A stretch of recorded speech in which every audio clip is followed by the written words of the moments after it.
રાજ્ય સરકાર દ્વારા જ્યારથી બનાસકાંઠા જિલ્લાનું વિભાજન કરવામાં આવ્યું છે ત્યારથી કાંકરેજ, દિયોદર અને ધાનેરામાં વિરોધ પ્રદર્શન શરૂ થયા છે।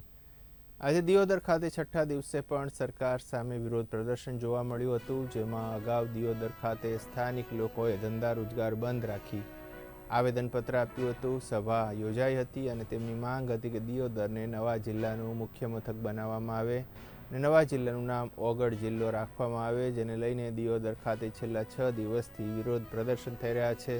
રાજ્ય સરકારમાં દિયોદરના લોકોની માંગ છે કે સરકાર તેમની વાત સાંભળે, પરંતુ છેલ્લા 6 દિવસ જેટલો સમય વીતી ગયો હોવા છતાં સરકાર દ્વારા દિયોદરના લોકોની વાત ન સાંભળતા આજે ફરી એકવાર દિયોદર સર્કિટ હાઉસ ખાતે મોટી સંખ્યામાં સૂચિત ઓગળ જિલ્લા સમિતિ દ્વારા ધરણા કાર્યક્રમ યોજવામાં આવ્યો હતો।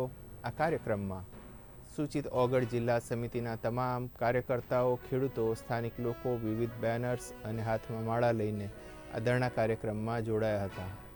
આ ધરણા કાર્યક્રમ જ્યાં સુધી સરકાર તેમની વાત નહીં સાંભળે ત્યાં સુધી ચાલુ રાખવામાં આવશે એવું જણાવવામાં આવી રહ્યું છે।